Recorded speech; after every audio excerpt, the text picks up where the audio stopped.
On this week's episode, Batman is seeking vengeance at the box office. Is it winning time for HBO? And back up the Brinks truck for Bender. All this and more as we reach our next stop, the PCC Multiverse. And we're back with another episode of the PCC Multiverse. This is Gerald Glasser from Pop Culture Cosmos, Game Source, Inside Sports Fantasy Football, and the Lakers Fast Break.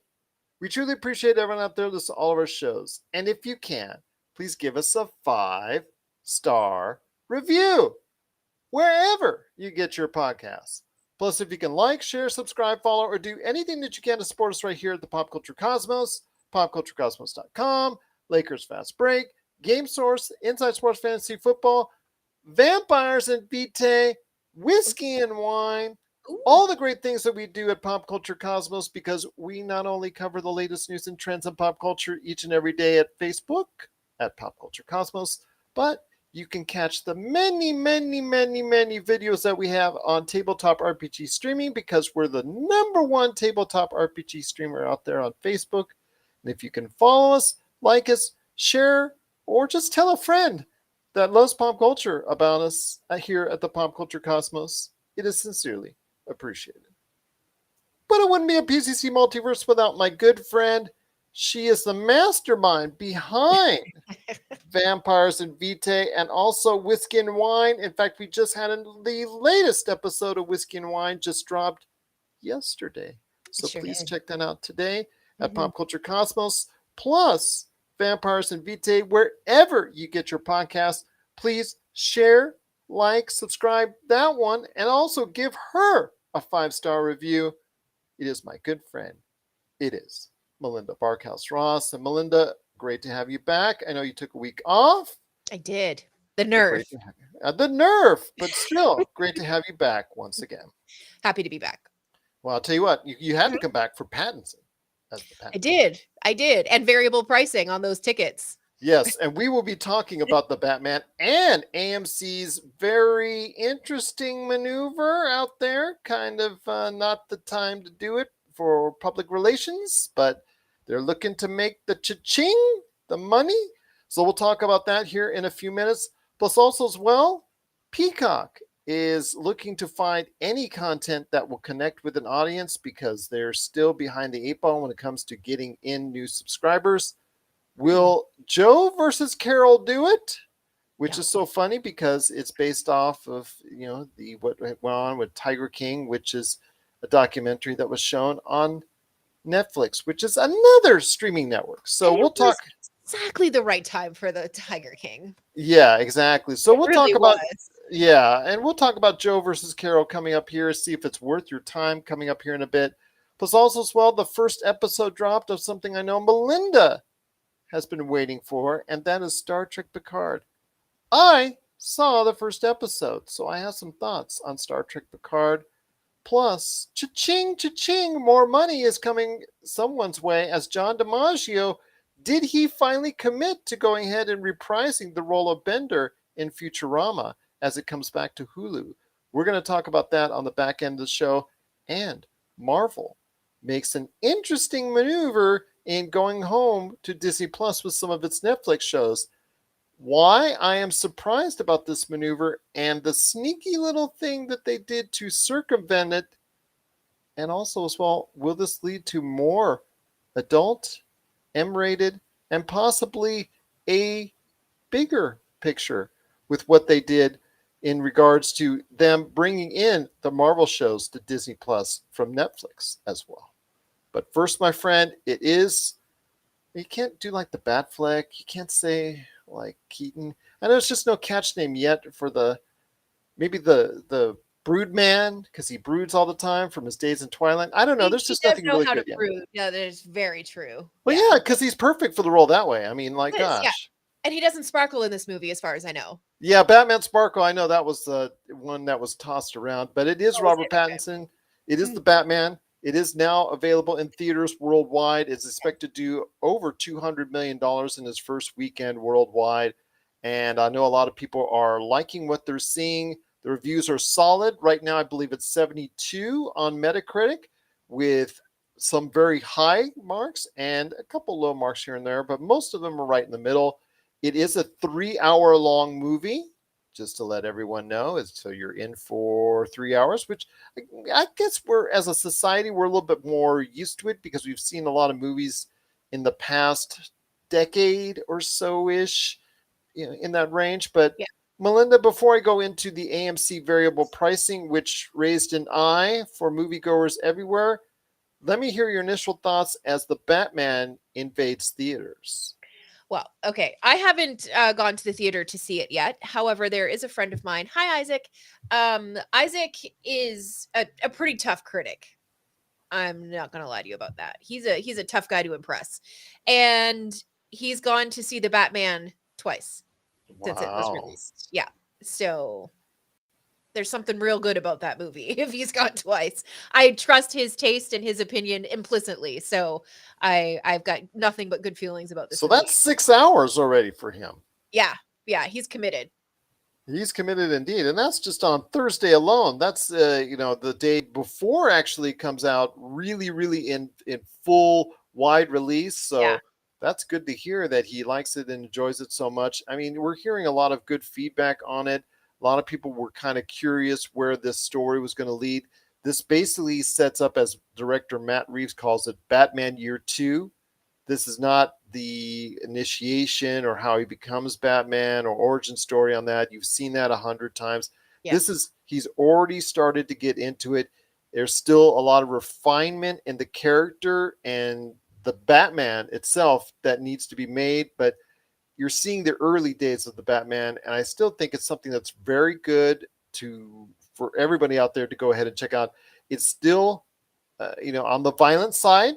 It's still on the very dark side. So you do want to go ahead with some caution out there, folks with parents with kids out there. Maybe you want to go ahead and say, maybe I want to hold off on that. But for most people out there that are able to take it, this is going to take a dark turn. It's a detective noir type feel. But your thoughts still on the Batman is something that maybe you're going to go ahead check out see real soon.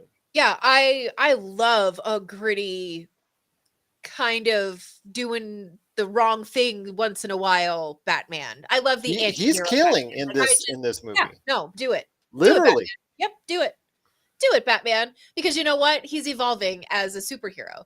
And you can't expect a guy who's lived a life like our pal Bruce Yeah. to take on what he tries to take on as Batman and not make horrifying mistakes, and kind of traveling that very dark, very gray, dark area of, am I a good guy or am I a bad guy? Do as I do, not as I say, or do as I say, not as I do. There's a lot of things that are coming up there. But of course, as Batman and Bruce Wayne both mature, they're going to get better at being a superhero. That's what I think they're trying to show. So I think it's, of course, yes. Give me a gritty Batman every single time. I love it. And it's also going to shoot off a couple of extra shows on the side, as both the characters of Commissioner Gordon and also as well the Penguin Mhm. are both going to be spun off into HBO Max series. So I'm looking forward to seeing how this world of the Batman, which will somehow get interlaced when the Flashpoint movie comes up, but it's still going to probably. I think what Matt Reeves was saying was that it was like Earth 2, so it's not actually in the same universe as the Justice League is right now.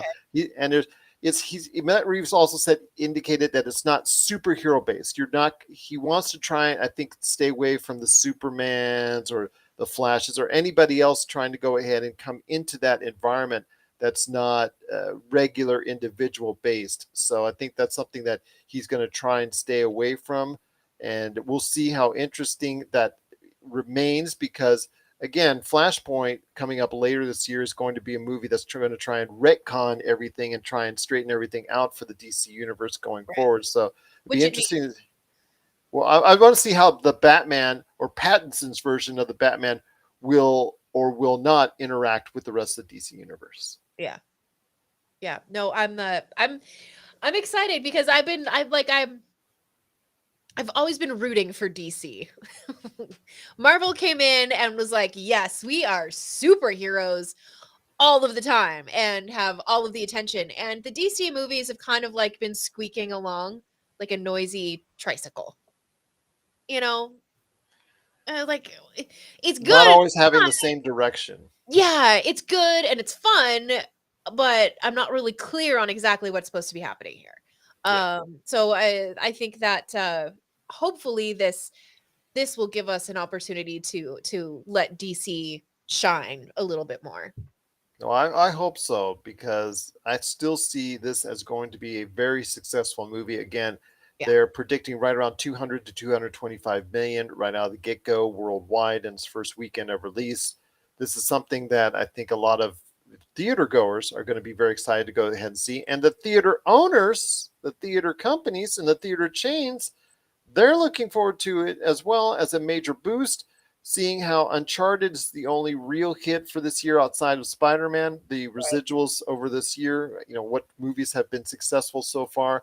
But it's interesting that AMC Theaters here in the United States has decided or announced that it will conduct its variable pricing plan, which means for everybody out there that wants to go see the Batman, it's going to be more expensive than if you walked right up and decided, okay, I want to see the Batman. I don't want to see the Uncharted movie right now. I'm going to go see the Batman. The Batman movie will be more expensive than Uncharted or Spider-Man No Way Home or any of the other movies playing in that theater.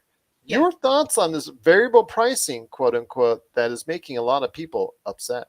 Sure. Okay. So, back home, they have like specific movie theaters. Um, I didn't live in a city that was big enough to have like the big reclining chairs and all of that stuff, right? So when we started to get the chairs that have the speakers and the headset or the headrest and all of that stuff, they became our IMAX experience theaters. So you paid a bigger price to get into that particular theater for whatever movie they were showing. Then you had to pay a little bit more if you wanted to select your seat, which yes, I will pay for extra dollars to select my seat every single time. And then there was something else that you paid an extra charge on something else, but it made your movie going experience amazing. It Mhm. really does. So, charging a little bit more on a Friday and a Saturday night, I'm surprised that it's taken this long for it to start to happen, and I'm surprised that it's only started with this movie. A little bit cheaper through the week, and of course, you still have all of your matinees and stuff like that. Yeah. Yeah, I'm not surprised, and to me, I think it makes a little bit more sense for the movie theaters and movie distribution companies to do something like this than it has perhaps over the last couple of years, because they've taken a massive hit just like every other industry has Yes. because of COVID and the decline of people being able to go to movies and being comfortable in movie theaters and stuff like that. So it's not really a huge surprise. And I'm not shocked to see it happening. I'm not shocked as well. You're Yeah. seeing people, you're seeing companies and various industries raising their prices across the board on a lot of things, Yeah. unfortunately, right now in today's market, trying to recoup a lot from what, like you said, from COVID and things of that nature. Now that people are going out and venturing out into the world once again, a lot of restrictions being lifted and whatnot. So, I can see that happening with the Batman going forward. I still know a lot of people are upset about it, but they're still going to check it out nonetheless. And like you said, you have to pay more usually if you go to IMAX. Sometimes with the variable sound Yeah. properties that Yeah. you can pay a little bit more. You get a better sound experience, like you said, Yeah. as far as the depending on the type of chairs that you want. If you want the reclining chairs, sometimes you have to pay extra for that. So Mhm. this doesn't surprise me as well. So I'm just like I said, the feedback that we're seeing initially from fans because the variable pricing, like you said, during the weekends, especially where they're going to raise the prices there, and then like you said, taper off during the week when it's less populated. It's just something that I think was concerning initially when they announced it, but again, I'm not surprised. Yeah, no. And honestly, every industry, doesn't matter which industry, except for like Amazon and delivery, maybe.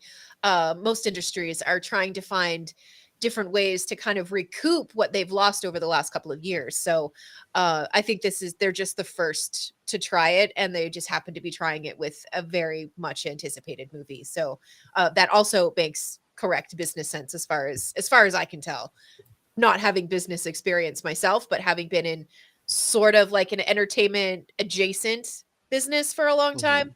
Mhm. Yeah, it just makes sense. Honestly, it does.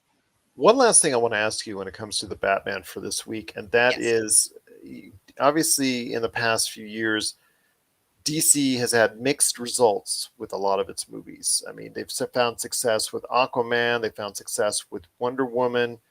The The first sequel, Wonder Woman. not so much, but the Yeah. first Wonder Woman, obviously, they found great success with that. BVS, that whole thing that went on there, didn't kind of work out that way. Justice League only became a decent movie when it went to HBO Max and they made the Snyder Cut. Uh, I think that the one thing I want to ask you though is the one great success they had outside of Aquaman is the Joker, and that which was an R-rated movie, and that was $1 billion box office winner at the box office. So I want to ask you this: this is also a very dark turn, a very hard PG-13, from what I'm able to ascertain. Right. Is this going to be a direction for DC movies going forward that they're going to a little bit more gritty, harder edged, a little bit more kind of straddling that line between PG-13 and R going forward? Yeah, I think that um and please if I say this and it is not an accurate comment, I apologize in advance. But I do think that DC kind of leans a little bit more that way than Marvel seems to. I mean, Marvel has its darker stuff, which is coming. Yeah, Um, but DC seems to more live in that world a little bit more. yeah, Does that does that make sense? Do you know what I'm yeah, trying you know what I'm trying to absolutely. say, right? So I think that as long as you can find a way once in a while to cut some of that tension in those movies with, even if it's a dark humor, give me a couple of great moments of levity or something memeable is what I guess what I'm trying to say. Then yes, give me 3 hours of a dark movie, but give me a couple of light points in the movie so I can kind of take a breath and relax for a second, and then we can get back into it. I think it's Absolutely. yeah, and it's But what's going to set the two apart a little bit yeah, more as well. well, I think you and I are both excited to go ahead and see it. I'm going to try and check it out as soon as possible. Hopefully, I will have a review of it on the Monday episode of the Pop Culture Cosmos. Melinda is going to go ahead and check it out. Will you be taking Rob with you? I don't think I have a choice. Uh, well, He is the Robin to my Batman. So okay, fair enough. So he gets to go as well. All right, there you yeah, go. yeah. The Rosses go to the movies. Movie night out. All Yeah, right, good right. enough indeed. But I'll tell you what, are you excited out there for the Batman? Or I should say the Batman, because he is vengeance. Are you excited out there for vengeance with the Batman? That's now available out there in theaters. Please let us know your thoughts. Popculturecosmos at yahoo.com. Well, there's still much more to talk about on today's program. I do want to mention that what we've got lined up for today's show, again, we've got another great interview on the way here in the next few minutes as Jeff Perlman, award winning writer Jeff Perlman, is coming up after the break. That what he's going to be doing is he's going to be talking about a lot of great things, including the fact that his book, Showtime, which you can get right now, that's available at Barnes and Noble and Amazon. That book, it was the basis, the option rights for it. He optioned the rights for it, and HBO bought it. HBO made Winning Time, the series that's coming up on March the 6th. He's going to talk about his experience working with HBO on this, some of the things that we talk about, including the title itself and who he thinks might break out from the series. He's already seen all the episodes. He's even in one of the episodes. So he talks about that, and that's coming up after the break. Looking forward to my conversation with Jeff Perlman on HBO Max's Winning Time. Wish him extreme success, especially the fact that his book is now a real live TV series coming up this weekend on HBO and HBO Max. But before we head to the break, I wanted to go ahead and talk to you about Marvel. They announced that the Disney show, the Marvel shows, Disney Plus announced that the Marvel shows that had left Netflix at the end of February are coming to Disney Plus, which surprised me. And I've been on the show with both you and Josh talking about how I thought this was destined to go to Hulu because of the M-rated content that some of the episodes in this whole chain of shows, i.e. Luke Cage, i.e. Daredevil, i.e. The Punisher, i.e. Jessica Jones, Jessica Jones. Iron Fist. Yeah, we got to talk about Iron Fist, unfortunately, as well. I, And yeah. then the one that the series that they were all together Yes. when they worked all together as a team.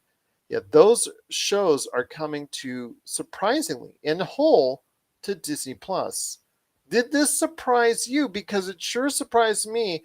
And I'll tell you, they did something to do a workaround in order to go ahead and get to Disney Plus. But before I go ahead and mention what they did, which could lead to a lot of great things in the future, what are your thoughts on these Marvel shows that were once on Netflix coming to Disney Plus?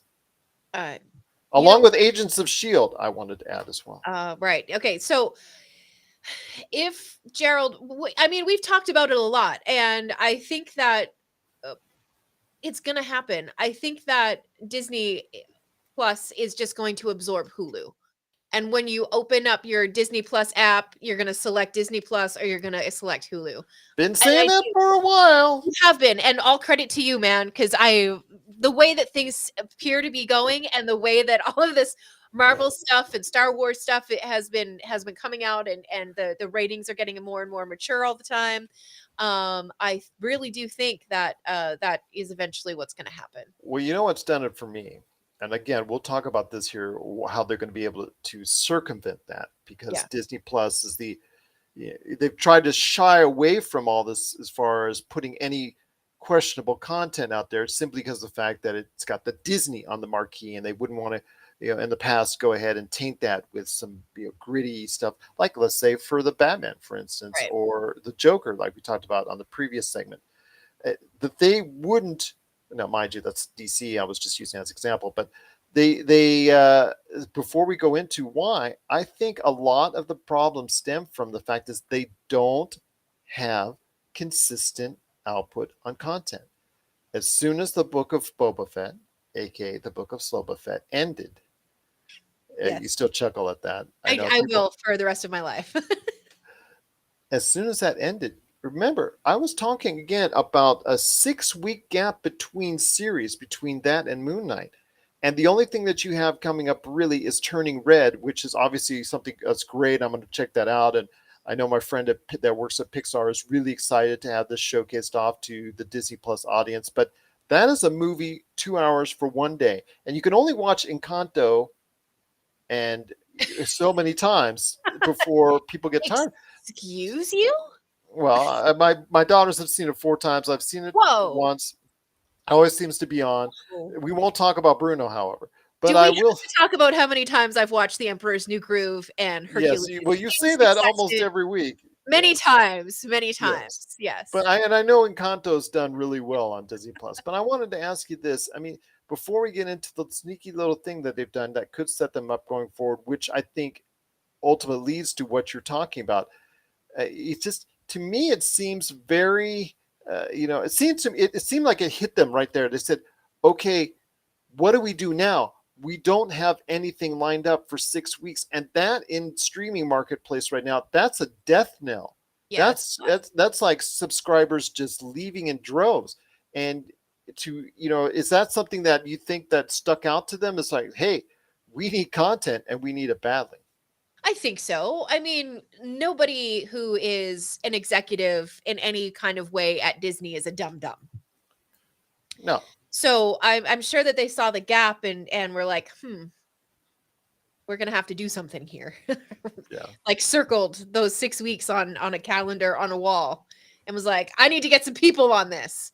And the people went and they worked, and this is what's happening. I hope that that's the way the conversation went. These weeks, we need things. Do. And that's something that they now, like you said, if they absorb Hulu, because they own at least they own 60%. They may own more of it now, but when it comes to what they're doing, they recently added or actually will, in a software update for everybody out there, no matter where you have your Disney Plus, they will add a parental control filter on there. So that's something that they haven't or been very, very reluctant to do before, and they're doing it now, which means it's not. This move is just not for the Disney shows that they're getting, the Marvel Netflix shows that they're getting. This is not just for those shows. This is a move to set yourself up for the future to get more TV PG-13, more PGMA shows, more TVMA shows that will come into your screens on Disney Plus. This is a move toward the future as well as the present. Yeah, absolutely. As well as, like look at what movies are coming with the fifth oh gosh, what have they been calling it? The first, second, third, fourth. Oh Oh, no. Uh the phase 4? yes, thank you. So the fifth phase for Marvel is a lot of more like mature things, isn't it? Like there's Blade, there's Morpheus. Or Yes. was Morpheus part of phase 3? I think he's phase 3. No, you're talking about well, right now. Oh, am I getting confused? I'm getting confused. And Yes, my dogs are barking. yeah, and your dogs are barking. Dog, dog, dog, dog, dog, dog. But when it comes to, well, like you said, Blade is something that's going to probably push the envelope as far as being a mature rated program that has got to be on a Disney Plus platform. And then also as well, there are other shows, like you said, other characters that they probably want to go ahead and do. Moon Knight is something that already Kevin Feige, the head of Marvel, has already told everyone out there that it is going to be a envelope pushing TV PG rated show that is going to be very violent. So I think that a lot of people out there are going to like that edgier kind of stuff that we're going to see. But the fact that Disney Plus is now leaning in that direction and can actually now draw in all the Fox stuff that they want now. They can now maybe show an Alien or a Predator type series that they've got in development that they can show that now on a Disney Plus and get away with it. Yeah, Like, absolutely. yeah, and so it's just they Had to can happen. do all this stuff. Yeah, Yeah. they can put maybe eventually a Futurama on Disney Plus and get away with it. So, Ayo. and we'll talk about that here at the back end of the show. But Yeah. yeah, it just seems like it's a very sneaky little maneuver, but it has big dividends down the road by adding this parental control filter. I mean, I'm harping on it, but it's still, to me, something that sets the road for not only for bringing in these Netflix Marvel shows, but also as well for setting it up for the future going forward for the actual network streaming Yes. outlet itself. Like I know in Canada on Disney Plus, you can watch What We Do in the Shadows, which is only on Hulu down here in the US. So just for example, like just another example of stuff that, could easily cross into the Disney Plus platform. And I think that the parental control things, and then I think eventually we're going to see those meld into one thing. I think so as well. Instead of I Disney mean, Plus, it'll be Disney H or something. well, the Star Network around the world, I keep on harping on that as well, has done so well internationally because that's a combination of ESPN plus the Hulu and Disney plus Yeah. whatever local programming in that certain area. That has done so well internationally. I think that's the way that it has to go here in America. I'm going to tell everybody until I'm blue in the face in regards to. I understand that they do the advertising for all three, try to get it at the bundle price, but I think for convenience sake, Yeah. at some point in time, they've got to do it just to create so much more content for Disney Plus. Because I think this past couple weeks and what's going forward for the rest of the month until we see Moon Knight is a big, big warning sign for them that they need more content and they just can't produce it fast enough on their own, specifically for Disney Plus. Yeah, absolutely. And I think that that's a great problem to have when you realize that your growing pains aren't growing pains and it's a shortcoming and you recognize it and you fix it. I think that shows commitment to the development and commitment to growth of Disney Plus, really. Yeah, I agree. Absolutely agree. What are your thoughts out there on the Marvel shows that were based on Netflix for so many years coming over to Disney Plus? I think later this month, if I'm not mistaken. I'm going to go ahead and check that out right here. I'm on not the air. 100% sure on when the change happens, but Yeah. and by the way, I mean, if you have not watched Luke Cage, do it when it comes to Disney Plus. It's so good. It's so good. I was so oh yeah. Yeah, they're moving March 16th. So March 16th, you will get all these Netflix shows that were really a nice little anchor for Netflix. You will get all these Marvel shows that are coming over to you. So you will get Luke Cage, you will get Daredevil, you will get Jessica the Jones. Jessica Jones, the Punisher, Iron Fist. Yeah, Oh you'll get God, him too, the Punisher. unfortunately. That was so good. Yes, I can remember yes, getting to a point in the Punisher series where I was like, okay, that's the finale, right? And then there was another episode. I'd be like, okay, yes, that episode had to be the finale, right? And then there was like four more absolutely. episodes. How? You'll get the Defenders. You'll get Agents of S.H.I.E.L.D. You'll get all that coming March 16th to Disney Plus. So please let us know how excited you are for all these Marvel shows coming to Disney Plus. Please let us know. popculturecosmos@yahoo.com. Well, before we hit the break and my interview with Jeff Perlman, one quick thing I wanted to add was so funny that Joe versus Carol, Huh. detailing all the stuff that went on that you saw previously in Tiger King, but this is a dramatization of it.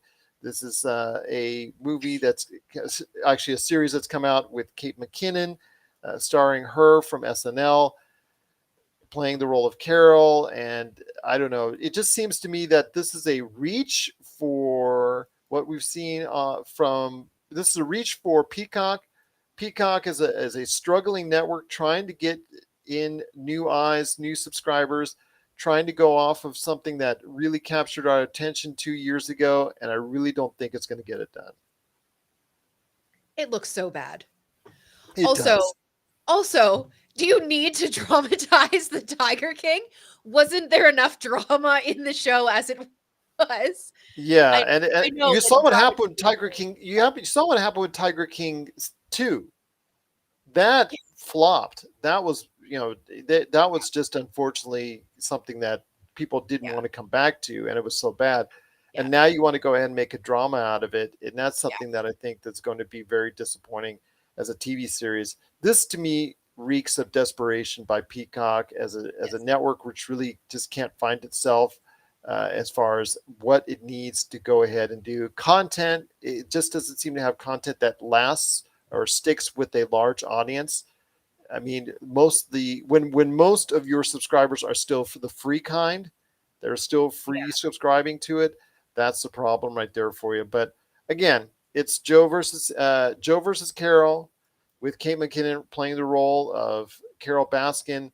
If you're interested in this series, please let us know. It's getting mediocre reviews right now. I believe it's 62 on Metacritic. So please, if you have thoughts on it, we'd love to hear it on the series Joe versus Carol right now on Peacock. Please let us know.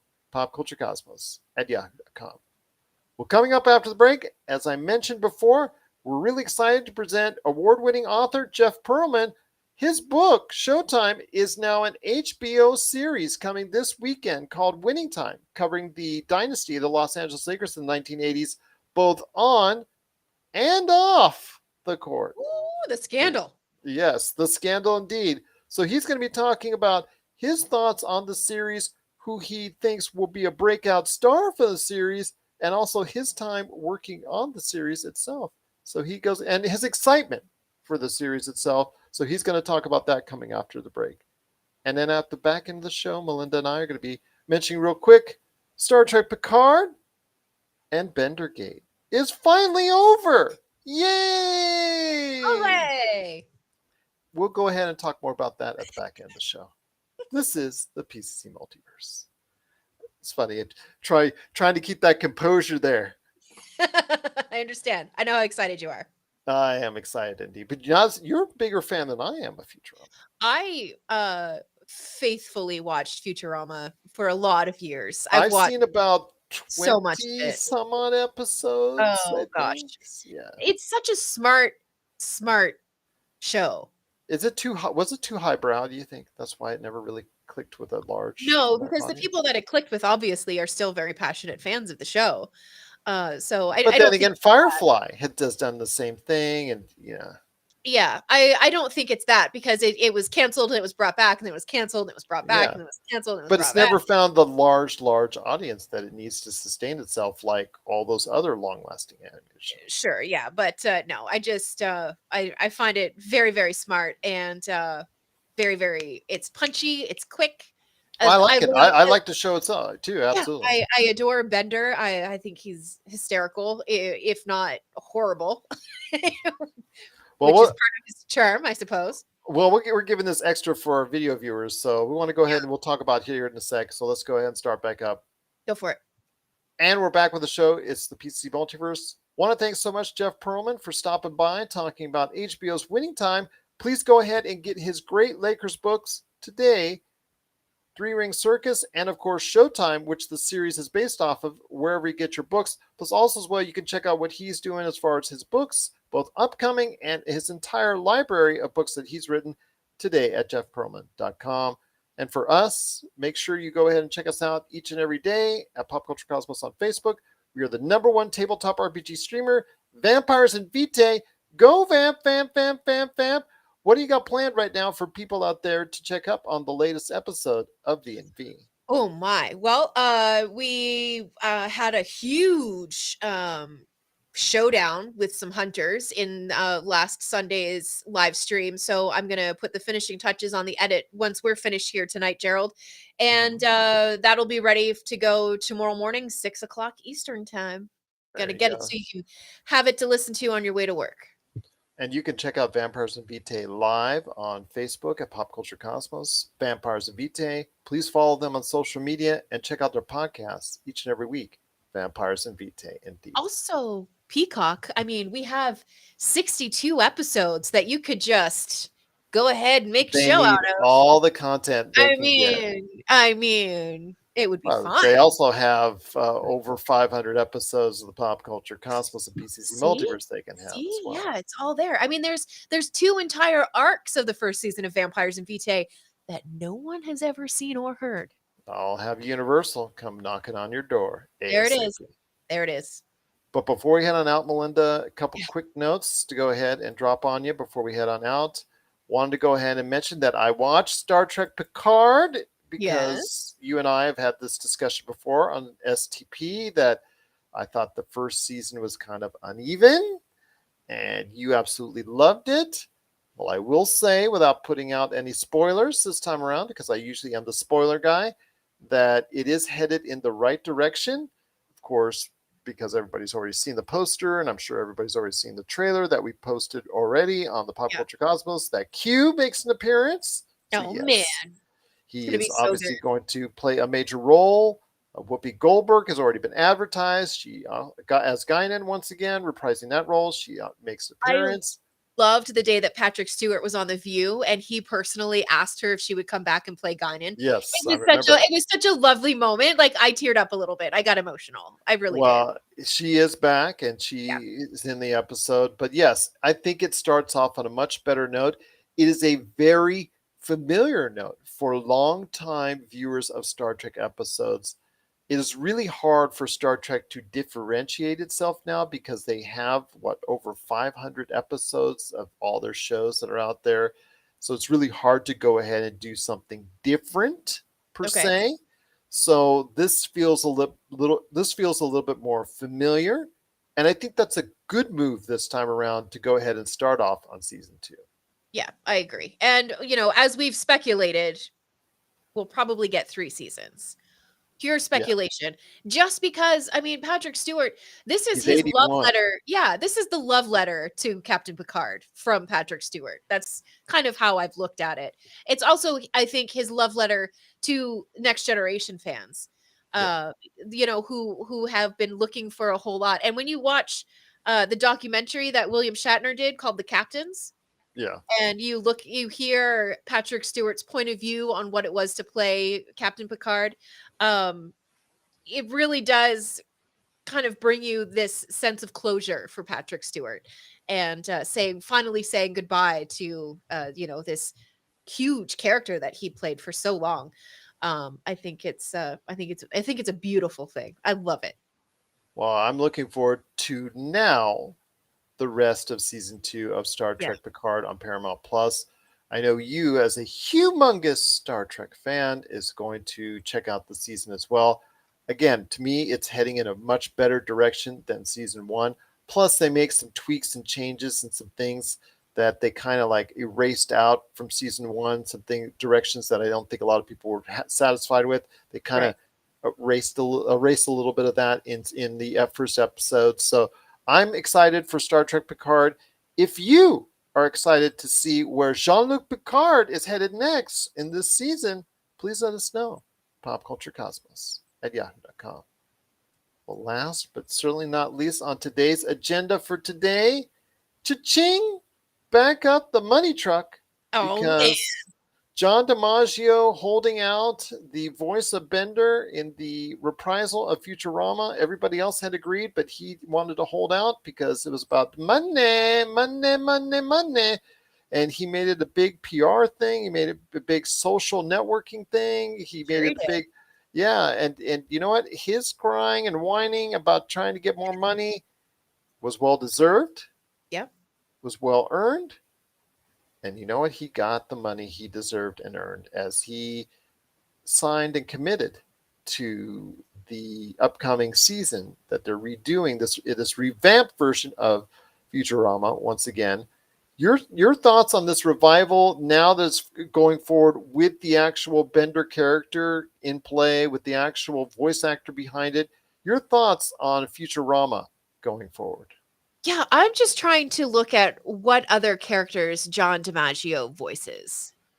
Jake from Adventure Time, Marcus Phoenix in Gears of War, Dr. Draken on Kim Possible. Really, this guy is all over the place. Well, he's also So, doing the Interview with a Vampire AMC series as well. yeah, That's what, fantastic. No, yeah, that guy deserves to get paid for everything that he's doing. Oh, he also did Disenchantment and Inside Job too. So, yeah, this guy deserves but you're all excited. You had said that you would Oh probably god, not watch the show if he's not included in it. it wouldn't quite be the same. You need, and I maybe just because nobody else has attempted to play a character similar to Bender with his sassiness, um, or meanness. Sometimes depends on how you want to look at it. I think that it's just good PR to bring Absolutely. back Bender. You I think can't, so as well. I yeah. think there was just too much of a firestorm created Oh from it, gosh, and the yeah. hashtag Bendergate and all that. So I'm glad to see it finally. Cooler heads prevailed. People got what they deserved. John DiMaggio and the rest of the crew hopefully got a bump up in raises as well. So I'm hoping that this will actually end up being a Futurama version that people will connect with finally and stay with, as opposed to just the hardcores, watching it or whatnot. I'm hoping finally that Futurama will get a platform to succeed and extend itself long term. Yeah, I mean, just to borrow a beer slogan from Canada, those who like it a lot. And those who are about to discover Futurama for the first time have an incredible catalog to go back and watch and learn and follow and all of that. I think it's I'm very, very excited. Maybe one day it'll be shifted over to Disney Plus. You never know. I can see it happening. I can see it happening now, that's for sure, after what they did. So Absolutely. what are your thoughts out there on John DiMaggio, who plays the role of Bender in Futurama, finally going ahead and joining up with the rest of the cast? So now we go forward with Futurama on Hulu. Please share us your thoughts, popculturecosmos@yahoo.com. We got a great episode coming up for you on Monday. Josh and I will be back in the big chairs talking about the Batman and how well it did, plus so much more heading up for the week. But Melinda, it's been great having you here as always. You killed it, as you always do, carrying me forward. You just have to. I almost feel like I'm a crutch to you. My gosh, just not up to your level. Bro, You're don't leave me way to up my own devices. here. No, don't leave me to my own I'm way devices. down there. Go sideways There you go. quick. There you go. No. But any last thoughts, my friend, before we head on out? Yay for Captain Picard. Yay for John DiMaggio. Yay for the day that it's announced that Disney Plus and Hulu are just going to be one app. That's going to happen. I just think Disney, when it comes down to it, just realized that, Yeah. It would be great to go ahead and have that obviously Walt Disney's vision of what a Disney Plus would have been had he been alive to go ahead and see it, as far as keeping just Disney approved material on there. But Right. I think the realization of 2022 and the fact that this is a full-fledged streaming war that's out there, I Yeah. think smarter heads have prevailed. And I think going forward, this is only going to benefit Disney Plus viewers as far as allowing more edgier, more mature content on the network going forward. Absolutely. And now that you can get adult beverages in Disney World, all bets are off as far as I'm concerned. Do you have any pictures to go along with that? I mean, no. I'll leave it at that. So for Melinda Barkhouse Ross, this is Gerald Glassford.